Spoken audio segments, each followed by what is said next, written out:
tujye kwakira Mavide and Pazzo. Amashyi menshi cyane kuri diwa ya mbere mu Rwanda. Ladies and gentlemen, put your hands together for Mavide and Pazzo. Bari hehe?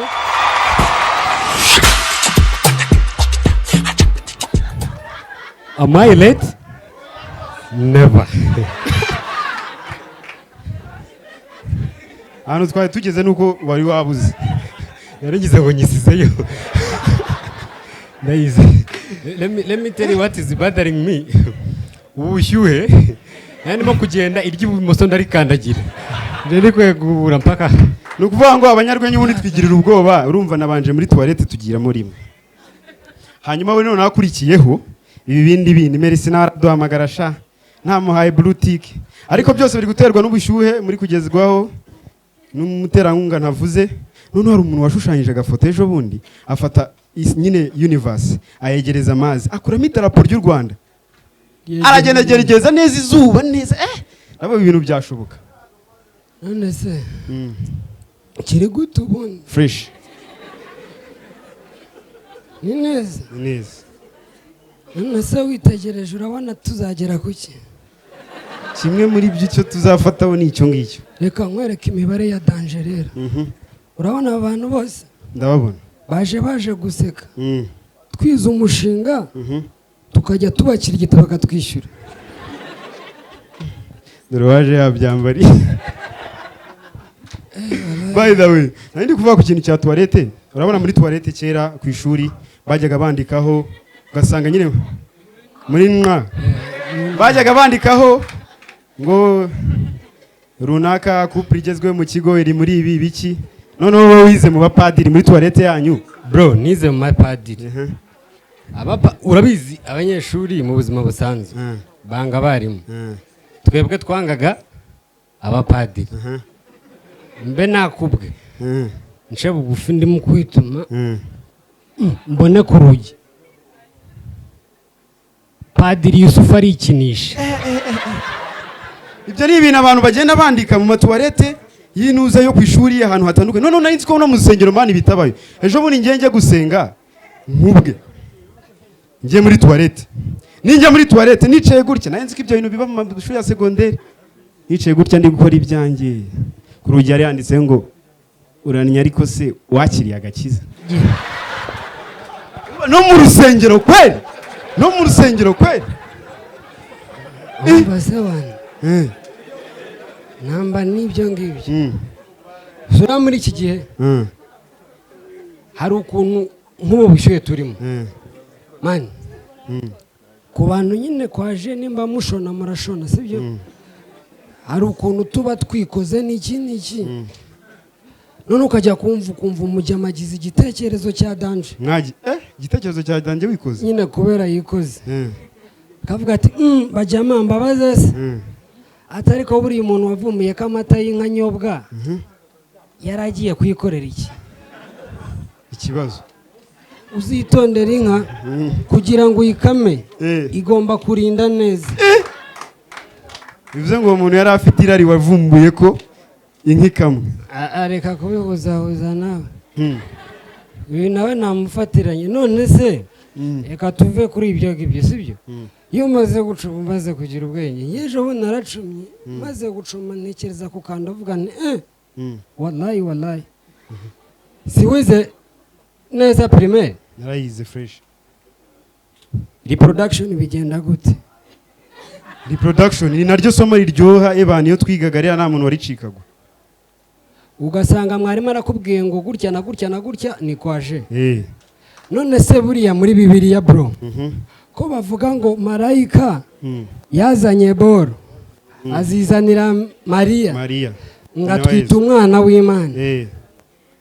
Turabizi muri reproduction baratubwiye kugira ngo zisohoke zonyine either hagomba kuba hahiye cyangwa se wagiye muri Amerika nta visa. Sasa rero bigatuma utekereza ugakomeza story yawe. Yaribajije Imana yohereje zira boro. Ndavuga se noneho byageze bite? No nanjye mise nekereza gihe nubwo ndi soba. Uri kuvuga Imana yakoze izo boro. Izere izereza marayika yitwaga nde? Okay, Imana ni igira ubushobozi ariko ubushobozi ifata izo boro iziha marayika ariko uri kwimagine ukuntu nuza Mariya yari isugi iyo marayika noneho yo ifashe boro ikazijyana izishyiriye Mariya. Ngewe ikibazo mfite kugeza n'ubu ese turushaho ko Yesu koko ari umwana w'Imana? Kuko ngewe reka tuvuge umaye vuba ndayitwaye nimba zari pisi ziragabanyuka cyane. None se nimba marayika yaragize kwaje akavuga ati bagiye kubyara umwana w'Imana niyitirirwa uw'Imana ari uwanjye sagatwiko nagatwiko kadanje nango ugasanga Yesu ari umwana wa Paul niwe wagambanaga cyane wanjye ni nawe barangiye ahantu Mariya yarari. Ubwo se murishura ko Yesu ari umwana w'Imana none nubwo wanakoraga DNA mwabintu kareka noneho tumaze iminsi turi mu bibazo Pazzo, ibibazo by'ubushyuhe, abantu bafite umujinya. Urabona man, tugira ikintu twita seasons there is winter season and the summer season. You know English very well. You surprise me a lot. Sigaye narize. No mu bantu mu mitwarire y'abantu habaho igihe. You also use Google. You use Google. I Google. Your English is like typing. Don't insult me bro. Urikumva? Noneho mu bantu hari igihe kibaho cyo gukubitwa no kuba dufite amafaranga. Ugasanga agakayi kuri boutique karishyuwe. Urumva? Neza. Hari abantu urarya nuko. Abana bishimye Nervare. Uratega moto abafite yabo batega kabu. Abanyarwanda be baragoranye ntabwo yakwereka ko afite amafaranga yamusabye ko yatashwida. Hanyuma amafaranga akagenda mu buryo bwinshi. Hari n'abantu n'abarya indaya babashoranye. Sasa rero naje gusanga turi mu bihe byiza. Turi mu bihe byiza. Sasa rero urabona warishyuye ishuri. Turi mu bihe byiza urya indaya. Oya nge ndi indaya noneho. Oya. Wowe uri indaya. Okay nta kibazo. Indaya kwemera. Ndi indaya cyangwa indaya? Urya indaya reka mbi indaya. Okay. Aho ngaho biraza kuryoha. Sasa turi mu bihe byiza. Umuntu araza abajama b'inyamirambo nge niyo nakuriye niyo nkunda kubabona. Araza yijijisha umuntu ari hano. Sister nangahe se? Kurimo kungonga. We mbwira nangahe urumva tuba turi kwirukanka mbwira nangahe. Nafse mugiye muri wabo kututeza imbere mutatureba ibibazo mufite ni mbwira nangahe nukuvuga ngo ngenda kujyana iminota 30 yonyine. Agashoti ni veni. Veni nabangura iki? Reka kwasama nibwo butse kundeba se. Umva afite 5,000. Afite 5,000. 5,000 urahagwa iminota 30. Ntega amatwi. Ufite nimero za mama wawe? Nimero za mama wanjye se ziziye mwayo ngaho. Ufite nimero za mama wawe? Ndazifite. Umuhamagura guhere kuri 5. Abani mugiye amafaranga hari. Sasa rero hari igihe amafaranga aba yabuze. Abana barishyuza Minervare boutique kayiruzuye. Mana yanjye Landlord yatejemo umuriro washize. Umuntu yagiye kwishakira amafaranga. Noneho waraye nimvange bazongeje n'iki kuba muri Kigali biraza kugorana na. Kiriya uyu munsi ko duciye mutatuvugishije. Nkuko bisanzwe. Umva uyu munsi turabahera kuri make. Nukuri kw'Imana. Ibyo izo boro zanyu ngiye nta nubwo nyizikoresha. Uyu munsi twatangiye kuri make nukuri kw'Imana 5,000. Umva ndagaswe 5 wa mukaritasi ngiye mvuye mu igaraje byananiranye ngo 5. Umva si uye mbase ufite ngayo twumvikane wipfa kugenda. Reka kumfatira nka kore wanyu shiramo distance. Okay. Ufite ngayo. Reka rero nkurabure kijama sibyo tutajya no mu bintu byinshi. Izo boro zanyu zihoraho. Nta kibazo ariko mbwira wowe ufite ngayo. Ngiye mfite kuwa 3. Akose 3 nawe urumva byaba. Oya wigenda 3 nta kibazo tugende. Yala. Reka rero nkurabure sister. Iki kintu cyawe ntukime kuri pressure sibyo?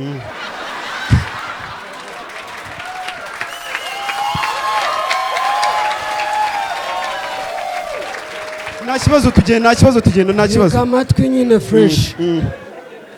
Habaye akabazo tekinike sushona se.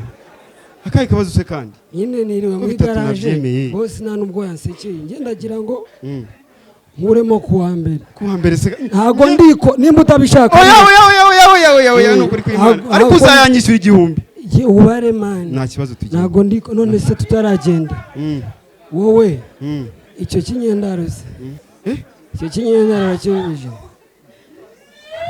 navugaga icyo kinyendaro uracyumvishe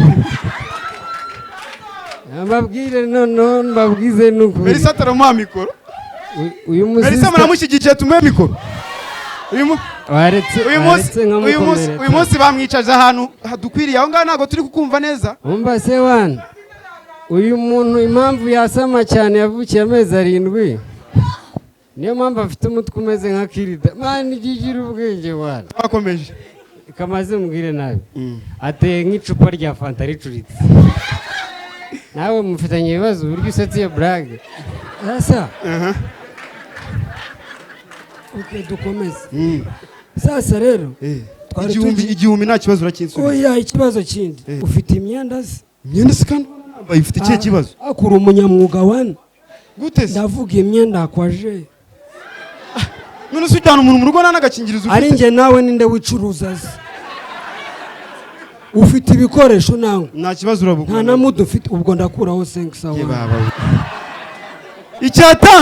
icyatanu ngiye nkorera icyatanu nacyo urakibona utavunitse ko nirirwa mu igaraje se nkacyo okay nta kibazo tugenda ariko uzayanyishyura hari ikibazo ntugire tekinike yose okay yaman bakigera mu rugo akareba mu rugo akabona harijimye yo umva se sister ko mbona mu rugo hasa nko mu kwa hasi oya se kandi muzira ko ibibazo byose byarangiye tugiye gukora feri birangira leg ishobora kuba yatejemo oya nta kibazo wasanga ari uko utatakije amatara bagezeyo sasa bagasanga umuriro washize hari hasigaye amafaranga angahe icyatanu umva sister urabizi si twabikora mu mwijima sushona se ubwo se nsanze uri umugabo jewe ngubu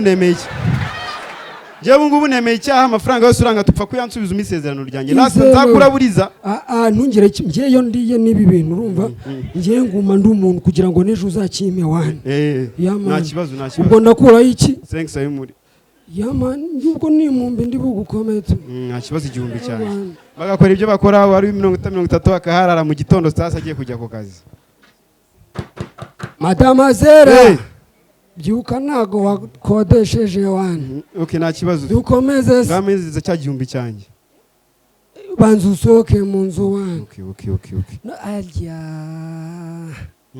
rero nari nagoswe ninjoro n'ikina swingi utambwira ko ari ibibazo by'amafaranga banzu ushone se mani urumva ntago nakwishyura ntagiye ku kazi nagoswe kubara tike yo kujya ku kazi umva 500 umuntu muzima nkorera amafaranga 500 reka gushyuha wane ahubwo reka nkwereke urumva hasigaye 500 kuri momo fresh afunze bivuze ngo baranakata ubwo ndaguha 480 wane baba we ayo ngayo rero ako gaturu kaba karangiriye aho nta bintu byinshi none twaje gusanga abantu bo muri Kigali bo mu ntara n'abanyagatare bakoresha toilette mu buryo butandukanye urakoze kunyibutsa ugasanga iminere toilette ngiye nigeze gukora muri toilette narabivuze simubizi noneho toilette umuntu w'i Kigali araza akayicaraho nako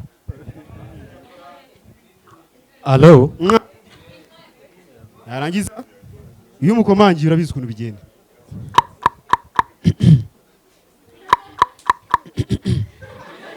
uwo musirimu arimo kwituma umusirimu w'i Kigali yarangiza ibyo akora yarangiza kizuma abanyakigali ntimwihe hasi uwo ni umunyakigali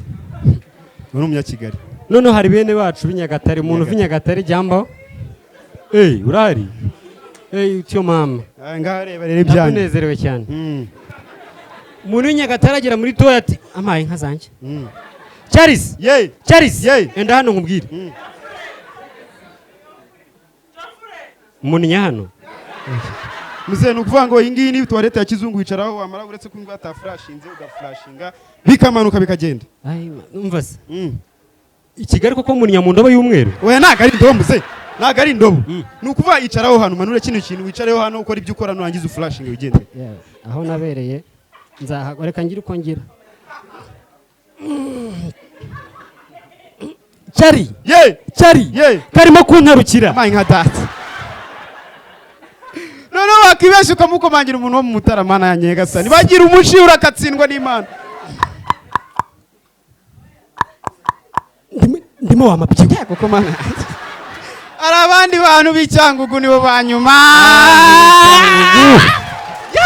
mana nyagasani bo bagira confidence nta nubwo bazaraza karekina akabona nagakizi akabaza ati ni hano biherera murakoze akayizenguruka inshuro nk'eshanu akavuga ati iki kimwe kabyaramwe yakibuka kibaho yicara hejuru ushaka izamuka ya urakagira icyago umunyacyangwa arimo kunya ntibajya bakinga baregeka hanyuma umukomangire